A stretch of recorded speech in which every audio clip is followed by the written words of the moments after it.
Alors, ce troisième panneau de notre triptyque inséparable, c'est un peu le mystère de la famille et tout ce que cela implique. Et je voudrais confier cet enseignement à notre Jean-Paul II, qui a été vraiment par excellence le pape de la famille. Vous savez que son grand accident de 1994, non pas l'attentat du 13 mai, mais son col de fémur cassé, qui va entraîner toute la décrépitude de son corps, si je puis dire, eh bien, il avait tout à faire pour la famille. Et il a dit, puisqu'aujourd'hui la famille souffre, il faut que le pape souffre avec. Voilà. Et lors de son enterrement, ça a été très émouvant parce que ceux qui portaient le cercueil pour le mettre en terre dans la crypte ont d'abord demandé est-ce que nous pouvons prier d'abord. Ils se sont tous mis à genoux et chacun a confié sa famille à Jean-Paul II. Donc on peut dire que tout ce qu'il a souffert atrocement dans son corps pendant les presque 20 dernières années, non pas tout à fait, les 15 dernières années de sa vie, c'était entièrement offert pour la famille. Voilà.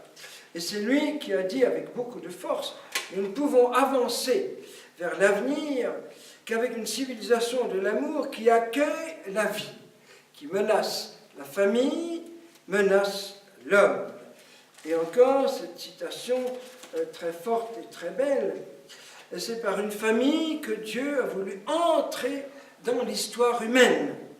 Là que Jésus a proclamé l'évangile de la famille en le vivant au quotidien. Et donc c'est ce mystère que Dieu n'a pas seulement voulu partager toutes les étapes de nos gestations, depuis le premier instant de la fécondation jusqu'à la naissance, mais il n'a rien fait d'autre pendant 30 ans de sa vie, à Bethléem, en Égypte et à Nazareth, que de mener simplement une vie de famille, comme s'il n'y avait rien de mieux à faire, comme s'il n'y avait aucune urgence à proclamer le royaume. Non, il a voulu la plus grande partie de sa vie, je dirais, s'interconnecter physiquement avec toutes les familles de tous les temps et de toute la terre. Voilà. Et puis dans la famille élargie du petit village de Nazareth, où à cette époque-là, tout le monde vivait comme une grande famille. Il a voulu diviniser, sanctifier, je dirais, ce mystère de la famille. Et Jean-Paul II dira, il dira, à Nazareth est né le printemps de la vie humaine de Dieu. C'est magnifique ce mot, le printemps de la vie humaine de Dieu. Entre les murs accueillants de la maison de Nazareth s'est déroulé dans la joie toute l'enfance de Jésus. La famille donne au monde, en chaque enfant, un nouveau sourire de Dieu. Ça, c'était Benoît XVI. Mais il faut remonter encore plus loin à la source, comme nous l'avons fait pour la vie, comme nous l'avons fait pour l'amour et la sexualité. Et la source est au-delà de la création du monde. Elle est dans la famille prototype, la famille par excellence, la Sainte Trinité, la première communauté, une circulation de vie et d'amour entre personnes différentes et un amour qui est fécond, qui donne la vie. Et quand nous comparons les deux icônes, c'est impressionnant de voir que au milieu, c'est le même, le Fils éternel, au milieu de l'icône de la Trinité de Rudolph, et le Fils en train d'apprendre à marcher, en train de grandir pendant toutes ces années à Nazareth. Voilà. Marie est du côté du Père, parce qu'elle engendre, elle met au monde son Fils, et Joseph est du côté de l'Esprit Saint. C'est très beau de faire cette comparaison. Et donc c'est cela la source, la plénitude de la beauté, et nous allons voir comment, justement, la vivre en famille. Encore Jean-Paul II, le modèle original de la famille doit être cherché en Dieu lui-même, dans le mystère de la Trinité et de sa vie. Le nous que constituent les trois personnes divines, c'est déjà le nous de la famille. C'est impressionnant qu'à Nazareth, quand Marie montre à Joseph, montre Jésus, montre Joseph à Jésus, à 12 ans, Marie dit « ton père » et moi « nous te cherchons ». Ce magnifique « nous » que Jésus dira souvent en parlant de son père. Et Jésus regarde le visage de Joseph, et Joseph a une telle ressemblance avec le Père du ciel que au « ton père » de Marie, il répond « mon Père du ciel ». Et ce sera sa première parole, la première parole directe de Dieu fait chair sur terre. Voilà, pour révéler son Père, mais à partir du visage de Joseph, pour montrer que chaque famille est le sacrement en soi du mystère invisible de la Trinité. Voilà. Nous ne pouvons pas voir la Trinité, mais nous devons pouvoir la voir dans une famille. Et pouvoir dire d'une famille, voyez comme papa et maman et les enfants, ils, au pluriel, s'aiment, et derrière eux, comment le Père, le Fils et l'Esprit Saint, ils s'aiment. Voilà. Sacrement de la Trinité, sacrement de Dieu. C'est en voyant une famille que je peux savoir qui est Dieu. Non pas une personne monolithique, toute seule. Voilà. La communauté des personnes découle du mystère du nous trinitaire, et dans la communion conjugale se rattache ce mystère. La famille qui naît de l'amour de l'homme et de la femme est fondamentalement issue du mystère de Dieu. Alors, c'est cela qui va déchaîner la colère de celui qui ne supporte pas ni la vie ni l'amour, et qui, comme il n'a rien pu faire pour atteindre la communion des trois de la Trinité, il n'a rien pu faire pour insérer, inoculer des virus de mort dans la famille de Nazareth, inoculer un peu de jalousie, de haine, etc. Il se déchaîne sur les familles d'aujourd'hui.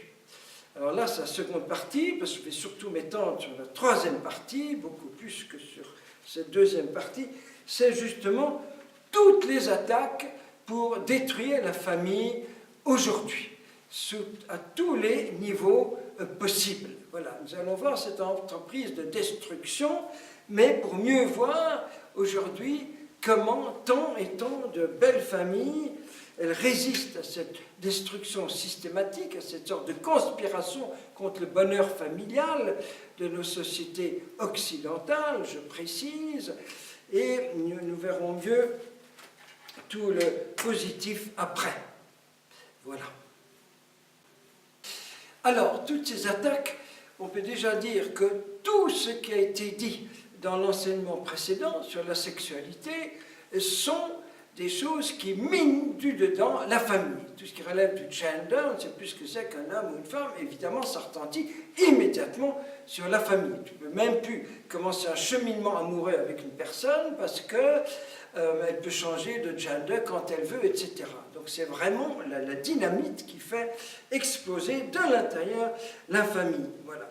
Il y a le fait qu'aujourd'hui, le mot famille a été étripé de son sens jusqu'à présent unique dans le monde entier, dans tous les pays du monde, et voilà, et ça peut recouvrir aussi bien la polygamie, la polyandrie, enfin la désintégration même du mot. Donc on ne va même plus savoir comment parler d'une famille. Il y a le mariage en chute libre, les gens se marient de moins en moins, et ce qui signifie aussi un nombre grandissant d'enfants nés hors mariage. Les chiffres sont absolument effarants. En France, en 20 ans, ils sont passés de 30% à 52%. Plus de la moitié des enfants naissent hors d'une famille normale. Si on rajoute aujourd'hui, comme on en a parlé dans le dernier enseignement, tout ce qui touche à la GPA, PMA, etc., nous sommes en train de fabriquer des orphelins. Voilà. Et Jean-Paul II parle à ce mot pathétique, les orphelins de parents vivants, c'est-à-dire tous ceux qui sont presque abandonnés ou à moitié abandonnés par leurs parents séparés. Alors là, c'est très impressionnant de voir que La plus grande partie de la souffrance dans le monde sont dues à une seule cause, qui est le péché.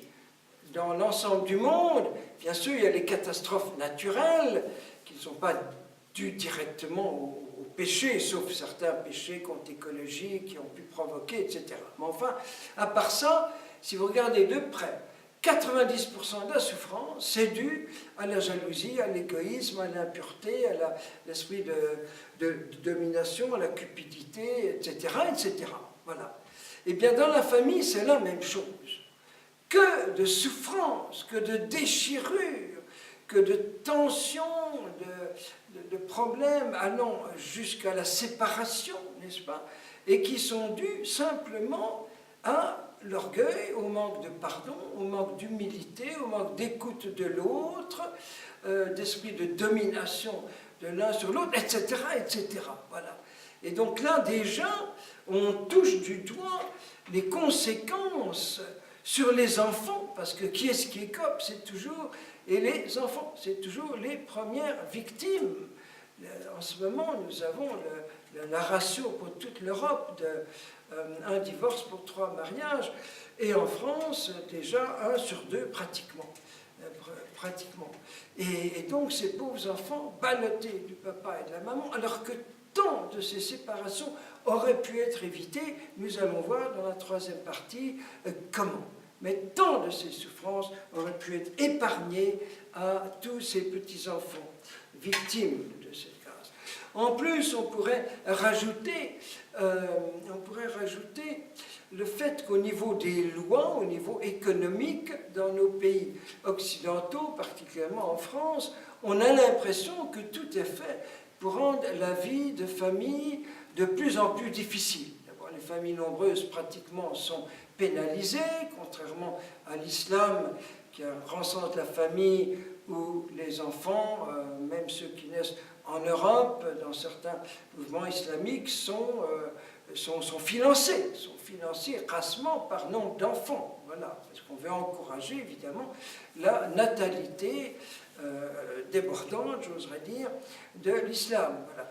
Tandis que pour les non-musulmans, eh bien vraiment, tout ce qui est contrainte au niveau économique, c'est terrible, de même au niveau de la femme au foyer. Contrairement aux États-Unis, la femme au foyer, c'est très mal vu, c'est comme une déchéance de la femme, etc. Il faut que la femme travaille, ne soit pas pour vivre.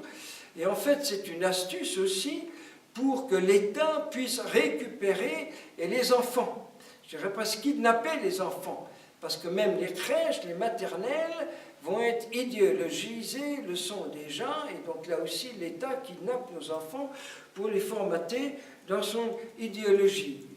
Les arrache, disons, à la famille, puisque la maman ne peut pas s'en occuper, puisqu'il travaille. Quand les deux travaillent, ils rentrent tard le soir, épuisés, le papa est là devant la télé, et puis le pauvre enfant, il ne trouve pas sa place. Il y a ce mot pathétique d'un petit Italien, « Seigneur, fais que mon visage ressemble à l'écran de télé pour que papa enfin me regarde. » Voilà, dans la prière du soir. Voilà, c'est un SOS terrible, vous voyez.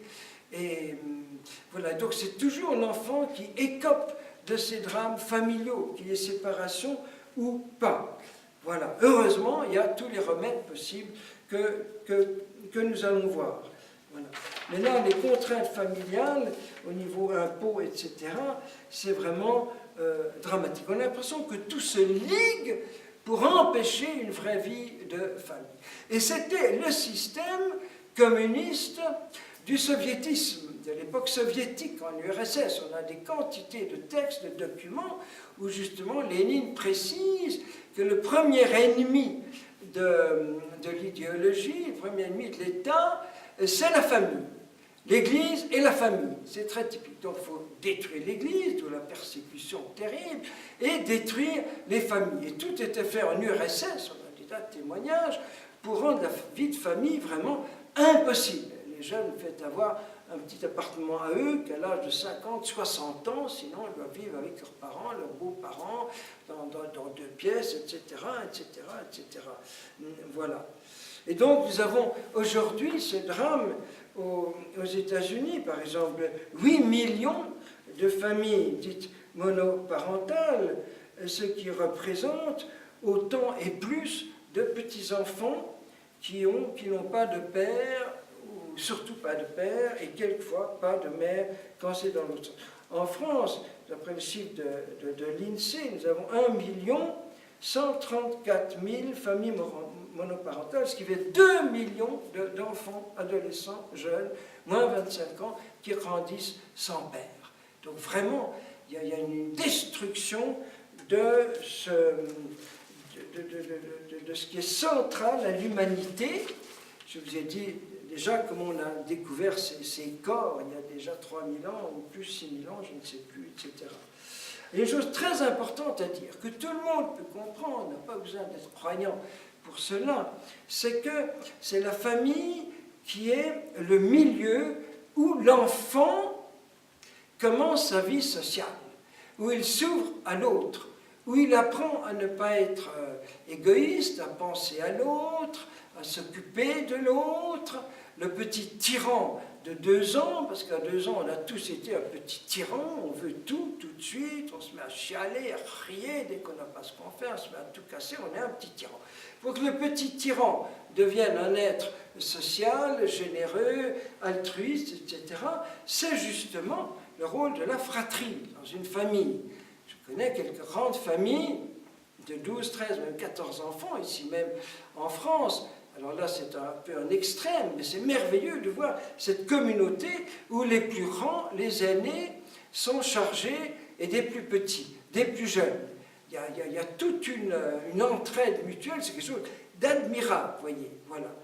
Et on a prouvé que ce sont dans les familles plus nombreuses, justement, la relation est beaucoup plus diversifiée, voilà, entre garçons et filles, entre aînés et plus petits, que ça donne les personnes, généralement, parce que dans les familles où il y a un fils unique, tout de même, c'est le cas aussi, mais tout de même, un peu moins, des personnes totalement livrées, généreuses, données aux autres. Et ça, c'est très... On pourrait dire aussi que la famille, c'est le dernier bastion contre une dictature. Une dictature.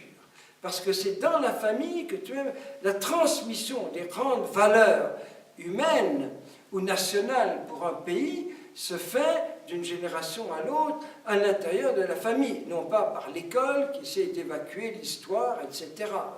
Il fait le contraire d'une transmission mémorielle, voilà.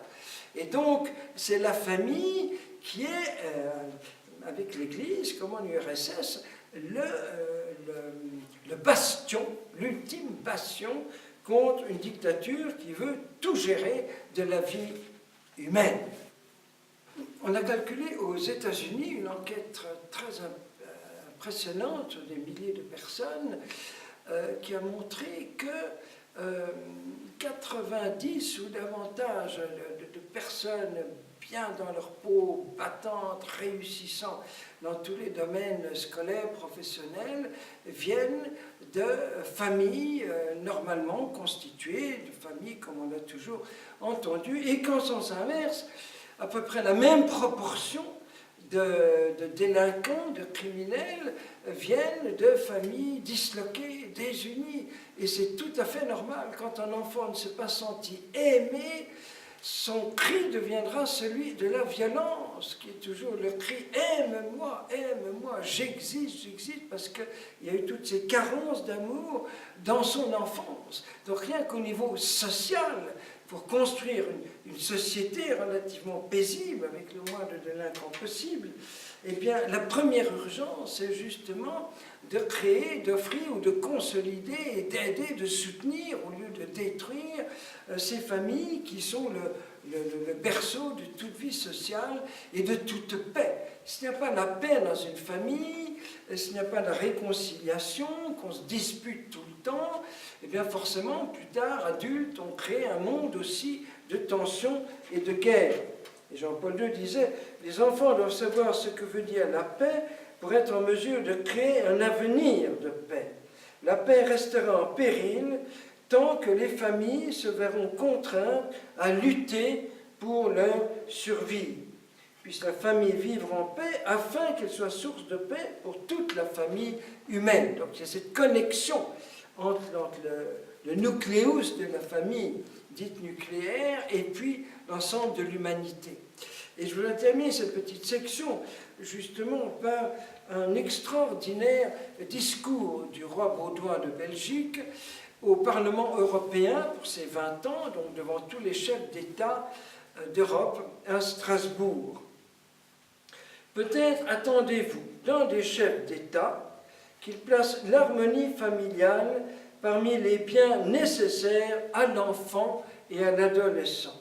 Eh bien oui, je le fais, avec une intense conviction, à un moment où en Europe, les liens matrimoniaux sont mis en question par une fausse conception de la liberté. Voilà, on ne veut plus s'engager, on ne veut plus se marier parce qu'on ne veut plus s'engager, on ne veut plus se lier à une personne pour toujours. Ça, c'est moi qui rajoute. Baudouin. L'origine de nombreuses maladies de notre société, de notre monde, pas de l'enfant, du monde, se trouve dans l'absence d'un foyer chaleureux. En matière de démographie, les conséquences des comportements actuels vont bien au-delà du présent, car la marque en est imprimée de manière indélébile pour plus d'un siècle, même pour plusieurs siècles. Tout ce qu'on fait maintenant, il se peut qu'il va falloir des siècles pour rattraper ce qu'on fait. Et il achève. La paix n'est pas seulement affaire de gouvernement. Elle se construit dans l'âme des peuples, quand les hommes et les femmes de ces peuples ont confiance les uns dans les autres. La paix familiale n'est jamais un bien acquis définitivement. Elle se construit chaque jour entre conjoints par le dialogue, la confiance, le respect réciproque, la réconciliation. C'est dans un tel climat que dès le plus jeune âge, les enfants peuvent faire l'apprentissage de la paix. Dans un monde violent, ils seront des artisans de paix. Une telle famille est source de rayonnement. Et c'est un chef d'État qui parle, ce n'est pas un pape, ce n'est pas un évêque. Avec cette vue prophétique, dans une autre phrase de ce même discours, où il dit qu'autrefois, le colonialisme cherchait à conquérir des territoires. Et aujourd'hui, les idéologies cherchent à conquérir les esprits. Une parole fulgurante, prophétique du roi Baudouin.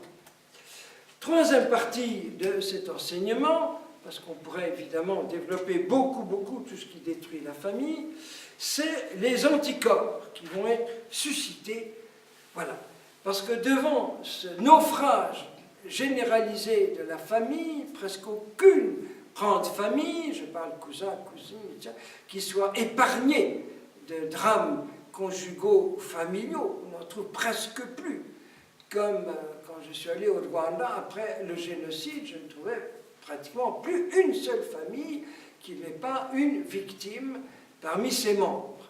Et c'est la même chose, à tel point que quand je parle de la famille ou de l'amour dans une classe, dans un collège, un lycée, c'est à peine si j'ose aborder le problème parce que des larmes se mettent à perler sur les joues. Voilà, parce que dans la classe, il y a peut-être les 2 tiers, ou même davantage, qui n'ont pas une belle famille selon Dieu. Alors, les réactions sont magnifiques, il va y avoir tous ces grands congrès pour la vie familiale, tous ces instituts créés par Jean-Paul II, avec 4, 5, 6 ans d'études pour se spécialiser sur toutes les disciplines qui touchent à la famille. Il va y avoir, comme dans un naufrage, des boat people, Lampedusa et tout ça, qui se noient dans tout ce naufrage, qui vont trouver des îles lumières, des familles merveilleuses qui accueillent avec quelle tendresse et des jeunes blessés par la vie, des jeunes délinquants, des sorties de prison. C'est tout à fait merveilleux. Et puis, tant de jeunes vont énormément travailler comment gérer et bien vivre un cheminement amoureux pour préparer son mariage. Et ici, nous allons faire rapidement, étape par étape, tomber amoureux, se fiancer, se marier, l'enfant, voilà. Et il y a énormément aujourd'hui de jeunes familles, de jeunes couples qui m'ont fait part, ou que j'ai pu aider dans ce cheminement. Voilà.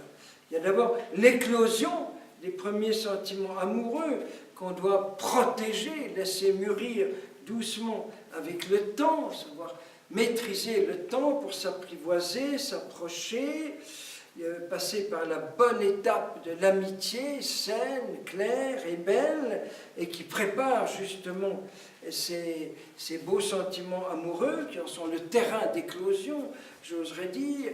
Il y a l'approfondissement qui se fait aussi avec le temps, le garçon qui peut aimer en même temps 8 filles, chacune pour une qualité ou une autre, ben plus l'amour se creuse, ça descend 8, 7, 5, 6, 3, etc. Puis finalement, il n'y en a plus qu'une.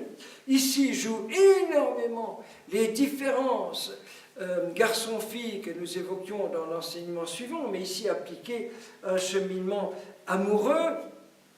D'habitude, le garçon peut se porter d'abord sur le physique, ensuite sur l'intérieur, la fille au contraire, la fille plus exigeante de sérieux, de profondissement, qui aide le garçon justement.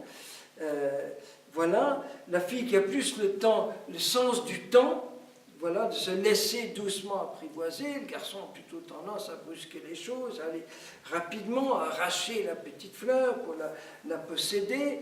La fille a plus le sens de la fidélité dans la durée, de la ténacité.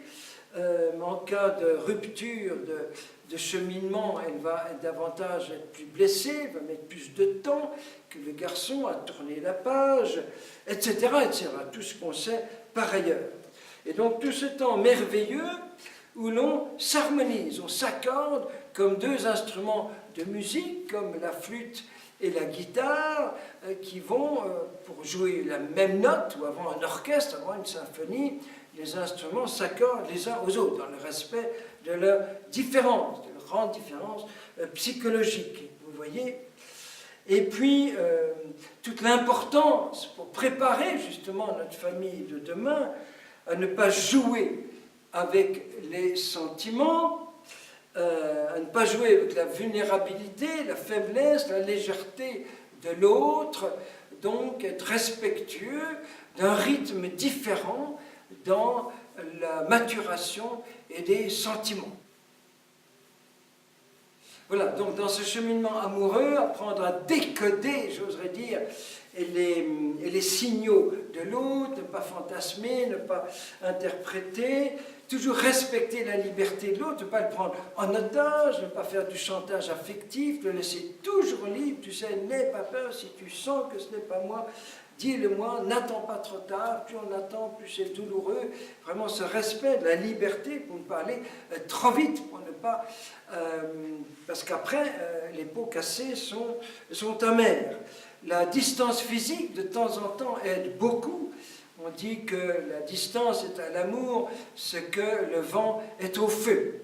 Voilà, si le feu est petit, léger, eh bien le vent va le souffler. Au contraire, s'il est fort, le vent va au contraire le booster, je ne sais pas comment dire. Voilà, quelque chose comme ça. Voilà.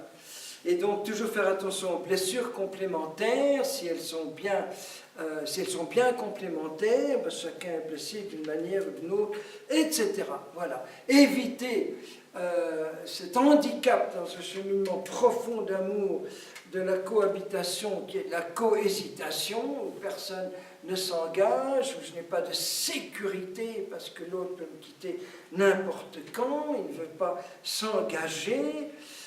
Éviter évidemment la drague qui est une tricherie, si je puis dire, ne pas signer de chèques sans provision, dire des paroles qu'on ne pense pas, mais juste pour frimer, etc.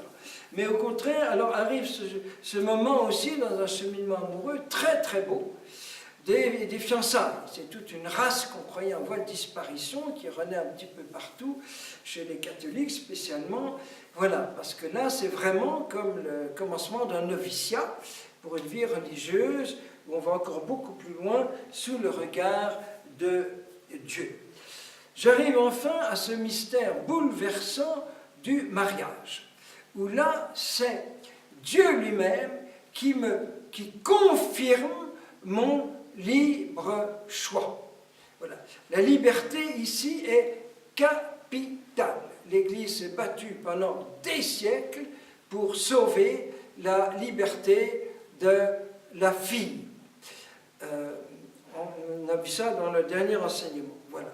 Et ici, c'est Dieu lui-même qui dit, eh bien, tu as choisi Bruno, disons, Vanessa, tu as choisi Bruno, eh bien, je confirme que pour toi, c'est vraiment l'homme de ta vie, il est pour toi le meilleur de tout ce que tu pourrais trouver, et c'est moi qui te le confie, c'est moi qui te le donne, pour que vous deveniez un saint, des saints, l'un avec l'autre, l'un à travers l'autre.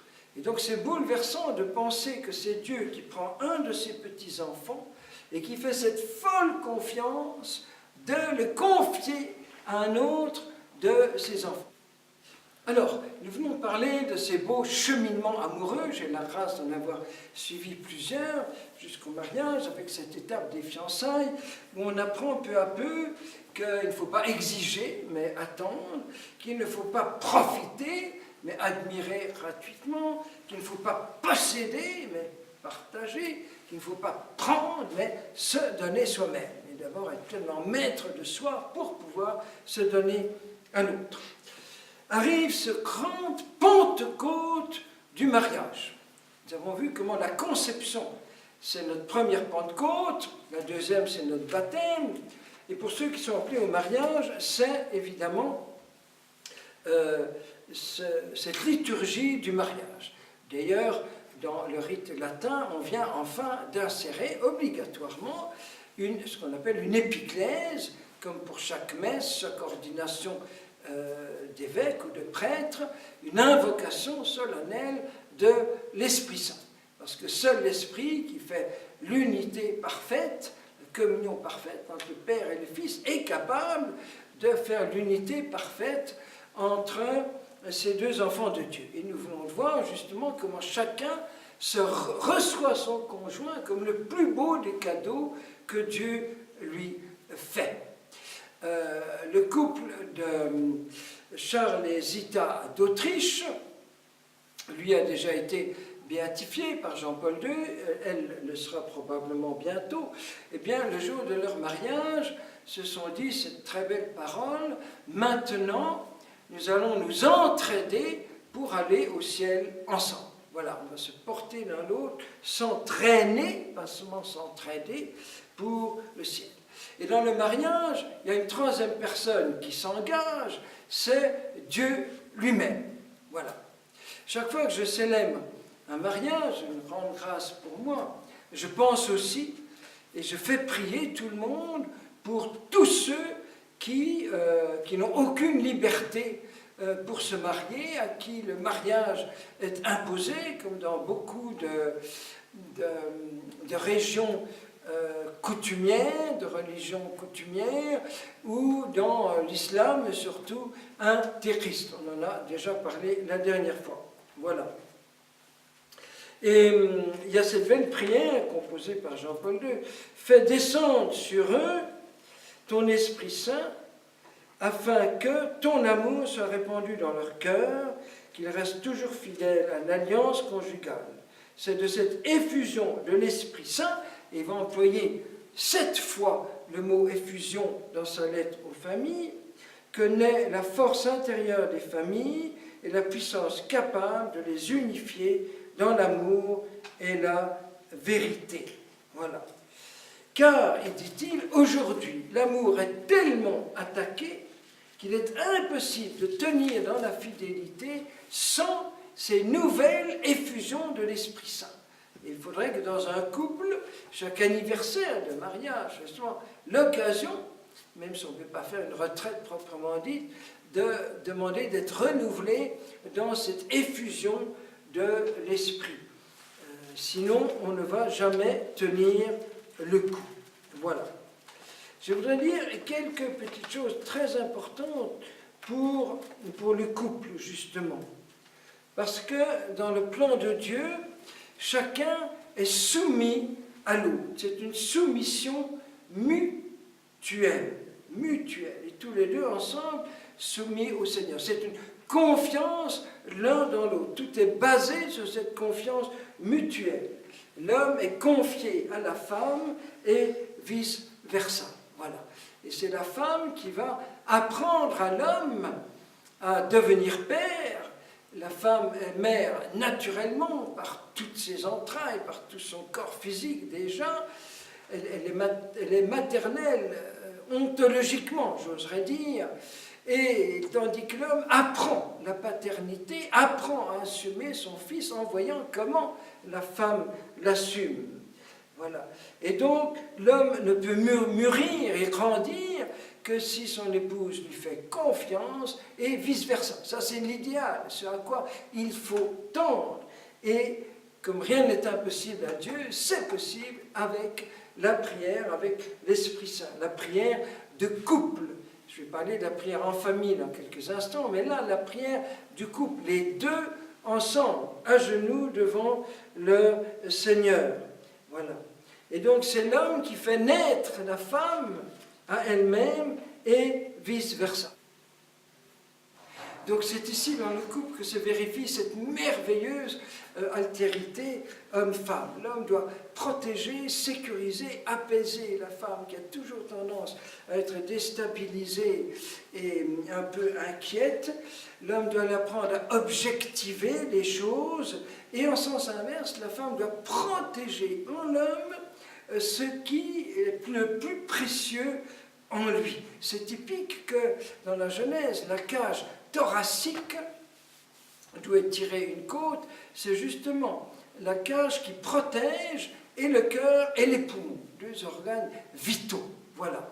Et donc la femme est celle qui est comme la cage thoracique pour protéger le meilleur. Il y a un très beau mot de Joël Kaufmann, l'épouse d'un otage durant la guerre du Liban, où elle dit « Fallait-il que je traverse tant d'horreurs pour que je me rende compte que tu es constitutive de mon existence et que je suis né le jour où je t'ai rencontré. » C'est un mot magnifique. Je suis né le jour où je t'ai rencontré. Tu fais partie intégrante de ma vie, de mon existence. Voilà.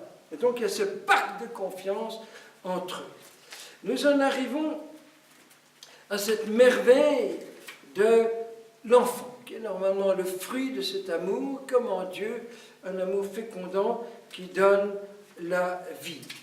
Et c'est l'enfant qui ouvre les parents à l'avenir, à la descendance, et qui empêche cet amour d'être replié dans une exclusivité uniquement sur lui-même et de devenir fusionnel, il ne faut pas la fusion, et qui justement oriente l'amour du père et de la mère vers cet enfant qui aussi leur est confié par Dieu. L'enfant est leur chair, leur sang, mais par son âme, par son être profond, il vient directement de Dieu, avec ce bonheur, cette participation à la création même de Dieu, comme on l'a vu dans le premier enseignement sur la vie. J'ai reçu une lettre qui m'a beaucoup touché, à faire part de naissance de l'enfant de nos anciens de Jeunesse Lumière, et qui dit « La naissance est la victoire de la vie sur la mort.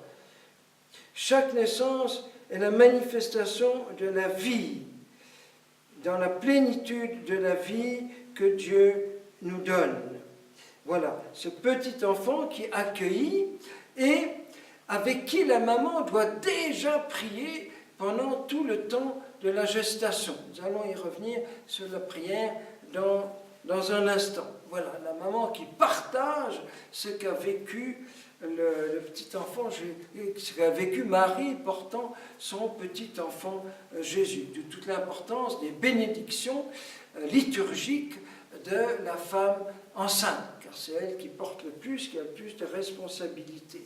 Voilà. Et donc, c'est ce petit qui nous est confié pour le faire grandir, pour l'élever, c'est très très très beau mot, et le premier père et mère spirituel de l'enfant sont les parents. Jean-Paul II, c'est vous, chers pères et mères, qui êtes les premiers témoins de cette nouvelle naissance dans l'Esprit Saint. C'est vous qui engendrez vos enfants pour la patrie terrestre, mais aussi pour Dieu. Dieu désirant qu'ils naissent de l'Esprit Saint. Voilà, donc cette paternité, cette maternité qui doit aussi être spirituelle, voilà, pour le bien de l'enfant. Et c'est ici où je voudrais dire quelques mots, dans une famille, dans toute famille, pour la protéger de tout ce qui peut éventuellement l'abîmer ou la détruire, du regard prophétique mutuel. Nous en faisons une expérience très forte dans nos écoles Jeunesse Lumière. En début d'année, fin septembre, nous nous retrouvons une trentaine, venant chaque fois de 14-15 pays différents, personne ne se connaît encore, et nous faisons un pacte de confiance mutuelle dès la première messe. Chacun se bénit, on bénit chacun de ses nouveaux frères et sœurs, en disant à chacun « merci d'exister, j'ai besoin de toi », sous-entendu pour devenir un saint cette année, je te fais toute confiance, tu es un cadeau de Dieu pour moi. Voilà. Et on part sur ce pacte de confiance mutuelle. Et à la fin de l'année, 9 mois après, le temps d'une gestation, eh bien, chacun va dire à chacun, devant tout le monde, toutes les qualités, les belles choses, les charismes, les dons, les talents que j'ai découverts en toi pendant cette année. Voilà comment tu m'as tellement aidé à prier, à être au service des autres, à étudier, etc. etc. Voilà. Des choses très concrètes. Et c'est ce qu'on appelle le chapitre des qualités. Découvrir toutes les qualités que souvent la personne elle-même ignore. On a tellement souvent un regard négatif les uns sur les autres ou un regard négatif sur soi-même. Il y a tout ce manque de confiance en soi. Et là, c'est quelque chose de formidable, de voir tout ce que les autres voient de beau, de merveilleux en moi. Et quand je les écoute, je n'ai pas le droit de réagir en disant « t'exagères », etc. Je ne peux que chanter mon Magnificat. Merci Seigneur pour tout ce que tu m'as donné d'être. Je ne savais pas que j'étais si bon, si beau, etc. Merci pour mon existence. Merci pour ma vie. Voilà. C'est ce qu'on appelle le regard prophétique. Parce qu'on a toujours tendance, surtout avec l'habitude, dans les familles comme dans les communautés, à finalement avoir un regard sélectif qui ne voit que le négatif, que les défauts, les blessures, les carences, les limites de l'autre. Voilà.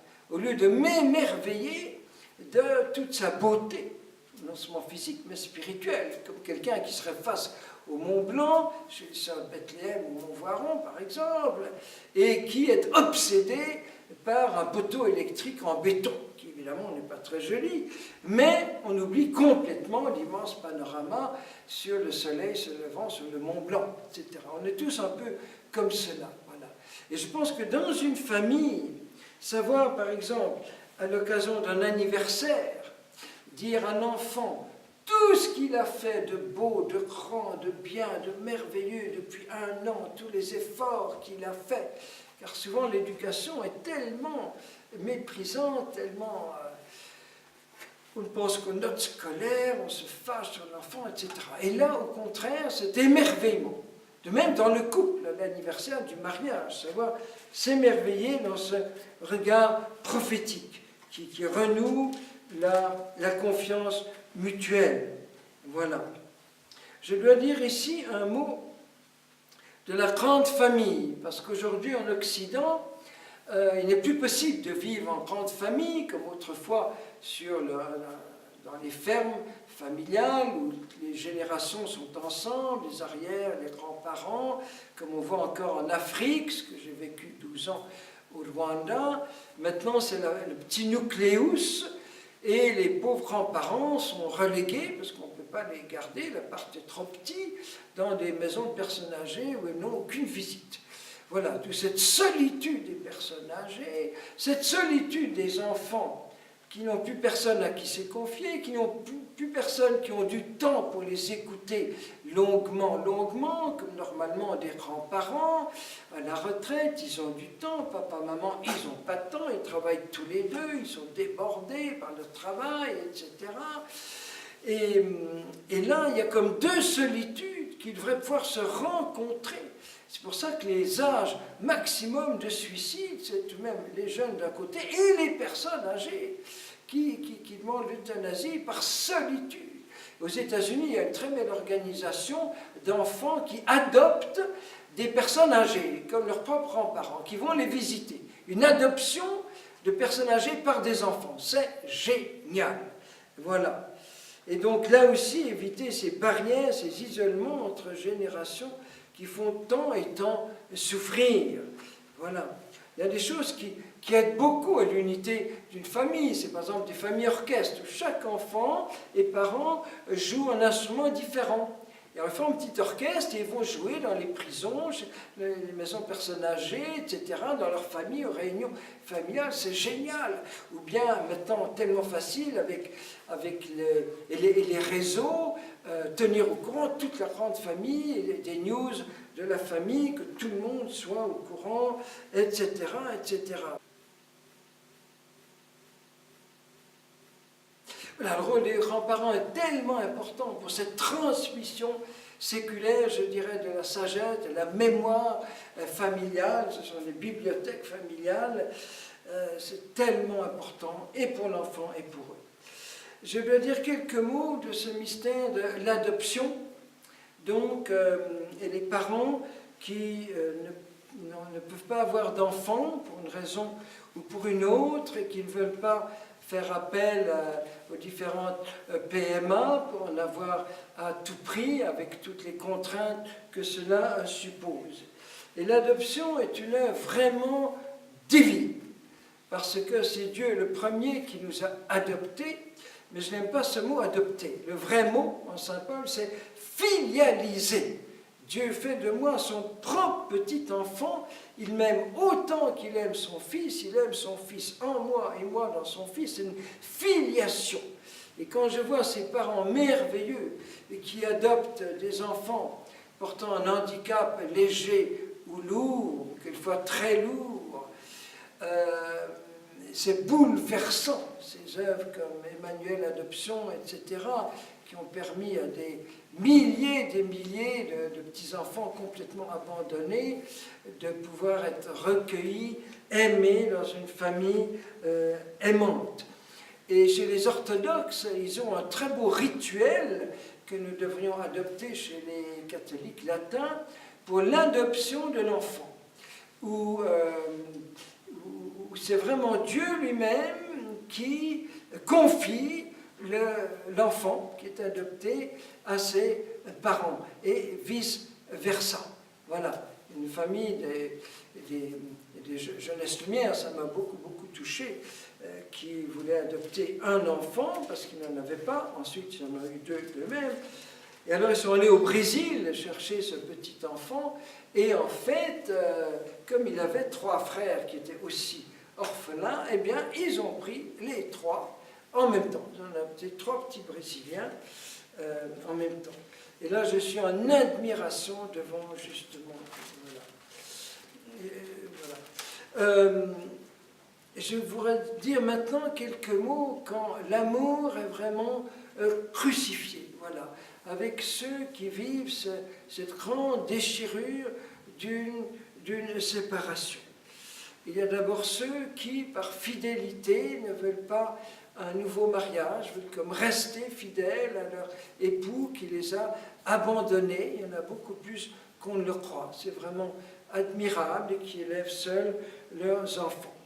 D'autres qui se sont remariés mais pour qui la blessure reste toujours très profonde. Et souvent, on fait des nouveaux mariages très beaux, avec des enfants magnifiques, qui ont un grand rayonnement. Et là, il faut faire une précision très importante, parce qu'on dit facilement, ils sont excommuniés par l'Église. Voilà. Alors ce mot excommunié est tout à fait impropre, parce qu'ils ne sont pas du tout excommuniés de l'Église, font toujours partie de la vie de l'Église, ils peuvent s'y dépenser à fond, se mettre au service de quantité d'œuvres d'Église, surtout caritatives, et ils le font, quelquefois de manière admirable. Simplement, ils ne peuvent plus communier physiquement à l'Eucharistie. Mais ils peuvent communier spirituellement, avec toute leur âme, tout leur cœur, et par là recevoir les fruits de l'Eucharistie. Alors ces personnes ne sont nullement excommuniées, comme on ose le dire, en jouant sur les mots, excommuniées de l'Église, parce qu'au contraire, elles sont pleinement membres de l'Église, elles peuvent toujours continuer à se donner à des quantités d'œuvres d'Église, à des œuvres caritatives, comme ils le font beaucoup. Et c'est par rapport, le mot est employé par rapport à l'Eucharistie, parce qu'évidemment, comme il y a eu une rupture d'alliance, je ne peux plus communier physiquement au corps de Jésus. Mais je peux participer à toute la messe, à toute la liturgie de la parole, et je peux adorer le Saint-Sacrement. C'est pour ça que dans beaucoup de paroisses, on a mis l'adoration perpétuelle, jour et nuit, d'abord pour ces personnes qui ne peuvent pas communier physiquement. C'est une autre manière de communier avec ses yeux, et surtout cette communion spirituelle a une véritable réalité. C'est Benoît XVI improvisant avec des prêtres qui leur posaient cette question, qui a ce mot extraordinaire. Participer à l'Eucharistie, même sans communier, ce n'est pas rien du tout. C'était toujours participant de ce grand sacrement, mais d'une autre manière. Comme c'est le sacrement de la passion du Christ, c'est le Christ souffrant qui embrasse ces personnes d'une manière particulière et communique avec elles d'une autre manière. Elles peuvent donc se sentir embrassées par Jésus crucifié, qui souffre pour elles et avec elles. Elles ne sont pas exclues du grand mystère de l'Eucharistie, de l'amour du Christ ici présent. Et nous aussi, nous devons souffrir avec ces personnes qui souffrent et qui donnent un témoignage si important, vraiment improvisé de son cœur de père. Vous voyez, il faut encore rajouter que le meilleur moyen de pouvoir tenir dans l'unité, la communion, eh bien, c'est ces opérations de réconciliation. Il est inévitable qu'on se déchire un petit peu, comme quand on traverse une forêt avec des ronces, c'est pas grave, mais si les écorchures ne sont pas désinfectées, ça peut arriver à un abcès purulent et même au tétanos. Voilà. Et souvent, c'est des petites choses dans le quotidien, mais qui ne vont pas être purifiées, désinfectées par un pardon mutuel et qui vont devenir une plaie purulente, un abcès, et après il faut une chirurgie, et c'est la séparation. Mais souvent ça a commencé par des toutes petites choses, des incompréhensions, entre autres au niveau homme-femme, comme nous l'avons déjà vu. Et je vais vous raconter une histoire qui m'a beaucoup touché, d'une fille de notre école qui, quand elle avait 12 ans, ses parents avaient décidé de se séparer. Elle avait un petit frère adoptif du Mexique et puis un autre petit frère. Ils étaient 3. Et tous les soirs, les enfants se réunissaient dans leur chambre, dans une de leurs chambres, pour demander au Seigneur que leurs parents ne se séparent pas. Et chaque soir, ils invitent leurs parents, venez au moins ce soir, venez au moins une fois prier avec nous. Et un jour, ils arrivent un peu excédés par leur insistance, et ils sont bouleversés, parce qu'à la fin de la prière, il voit Béatrice qui dit « Roberto, est-ce que tu me pardonnes? Ce matin, j'ai piqué ton bic, tu l'as cherché toute la journée, c'est moi qui l'avais. » Et puis Roberto qui demande à Agnès « Pardonne-moi, je t'ai claqué la porte au nez ce matin, j'étais une mauvaise humeur. » Qui se demandent pardon les uns les autres. Et Béatrice, 12 ans, se tourne vers ses parents « Papa, maman, maintenant à votre tour. » Alors, c'est les larmes, c'est à chialer, à chialer. Ils s'enferment toute la nuit, faisant la lumière sur tous les quiproquos, les mésententes depuis 2-3 ans, etc. Tout ça s'est mis à jour, la lumière de Jésus. Le matin, il téléphone aux avocats, on arrête tout de suite notre procès de divorce, et on va partir un nouveau voyage de noces. On confie les enfants à une tante. Au retour du voyage, Béatrice qui dit à ses parents, voilà, pendant votre absence, nous avons pris 2 décisions, nous, les enfants. Ils auraient pu rajouter nous et l'Esprit Saint. Première décision, chaque jeudi soir, ce sera notre soirée famille. Papa, pas de sortie pour ton boulot, pas de télé, pas d'ordinateur et pas d'invité. On est entre nous, voilà. Et puis le mardi soir, ce sera votre famille couple. Nous vous préparons le repas, on vous laisse tranquille, vous êtes chez vous dans votre chambre, et vous priez, vous vous aimez. Papa, ni sortie, ni télé, ni net, ni invité. Voilà. Et voilà comment, 25 ans après, ils sont toujours ensemble, des personnes toujours amoureuses l'une de l'autre. Une famille sauvée par leurs enfants. Et de manière tellement simple, parce qu'eux vivaient déjà, grâce à un groupe de prière pour enfants, cette réconciliation mutuelle, et c'est eux qui ont entraîné les parents là-dessus et qui ont sauvé leur couple. Voilà. Et c'est une histoire tout à fait authentique, que j'aime beaucoup. Vous voyez, cette puissance de la réconciliation. Dans notre école Jeunesse Lumière aussi, chaque soir, si jamais il y a eu même une toute petite friction, tension ou parole maladroite entre 2 jeunes, eh bien, avant de se coucher, on se bénit en tout cas, mais dans ce cas-là, on demande pardon. Voilà. Et du coup, c'est le meilleur des somnifères. On pourrait développer ça. Puis la prière en famille, j'aimerais en reparler une autre fois, parce que ça touche à la croissance dans la sainteté et des enfants et des jeunes. J'aimerais faire un enseignement sur la sainteté des enfants. Il y a un terreau de sainteté extraordinaire aujourd'hui chez les parents comme chez les enfants. Je pourrais donner une multitude d'exemples, mais parce qu'ils grandissent justement dans ce climat où, même si plus tard ils vont renier la foi, quitter la foi, il reste toujours un fond qui a été là.